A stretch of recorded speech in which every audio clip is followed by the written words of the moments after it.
అయ్యో, ఏంటండి ఇదంతా? ఇంతవరకు వచ్చాక ముందుకు వెళ్ళాలా వెనక్కి వెళ్ళాలా అని అండంలో అర్థం ఏమన్నా ఉందా? అవునండి, ఇది అబ్బాయి అమ్మాయి ఇష్టపడితే చేస్తున్న పెళ్లి, రెండు కుటుంబాల అంగీకారాలతో జరుగుతున్న పెళ్లి. ఇలాంటి సమయంలో సందేహాలు సందిగ్ధాలు అనుకుంటే ఎవరూ సంతోషంగా ఉండలేమండి.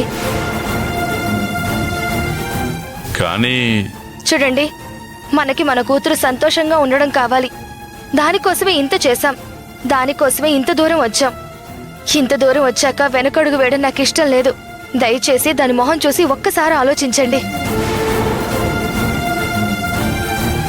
ప్రసాదు, ఇలాంటి చిన్న చిన్న విషయాలకి పెద్ద పెద్ద సంతోషాల్ని బలి చేయడం నాకిష్టం లేదు.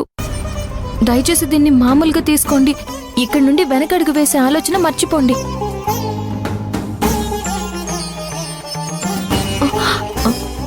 ప్లీజ్ ప్రసాదు. అయ్యా, దైవ దర్శనం చేసుకుని కొబ్బరికాయ కొడితే పట్టిన దిష్టంతా పోతుంది. ముందు దైవ దర్శనం చేసుకుందాం రండి, అందరూ పదండి. అమ్మ భూమి, పదమ్మా. మాధవ, రండి వెళ్దాం.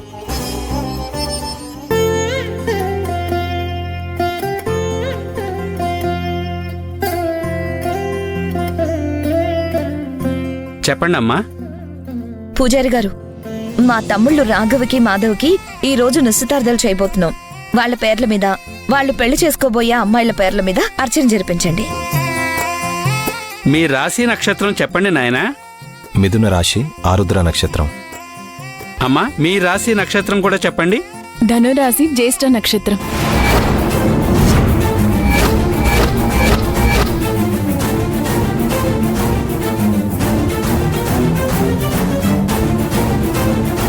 అయ్యో, ఇది దొంగ జాతకంలో ఉన్న రాశి నక్షత్రం చెప్పకుండా దీని అసలైన రాశి నక్షత్రం చెప్పేసిందేంటి?